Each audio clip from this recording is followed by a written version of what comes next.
waayahay maansadan waxa lagu magacaabaa xurmo jacayl waxayna u dhacaysaa sida tan anoo xaaladaha adduun la xifaaltamayo niyaduna xasilin oo marba uu xisaabtamo xurmatii igu beertay xafiday naftayda xaq dhowrtaan ka helay xanaanaysay qalbiga dahab iyo xariir la moodiyay wadnuhu uu ku xusayaay xaysku meel ku daayo xareeduna oogada dhulka ay xarfanayso sida loogu xamdiyaan anna ku xushmeeya togo burqanayo xayaabadu hadhayso xilligooda dhirtuna xisaabliyi u hogato faraqa caleentuna xaabayo biyaha sida loogu xiisaa anna kugu sida loo xiiseeyay anna kugu xiisaa doogiyo xaluushiya dhirta qaybta ubaxa leh doogiyo xaluushiya dhirta qaybta ubaxa leh oo xilli barwaaqa xaadeeda nuur kale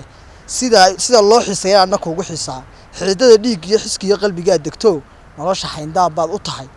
xural cayntii dunidiyo xaruntii naftaa tahay u furlaabta xubbigo ku xasili jacaylko xaro uga dhigmaanko xuquuqdiisa marayo ereyada xushmada lena ha xadaynin abidka ereyada xushmada leh ha xadaynin abidka xaasidna waa halkiisa iska hor xumaantiisa anna inaan xaqiijoon kugu xeero qalbigoon xiise geliyo noloshaada xilkaskayga weeyaan anna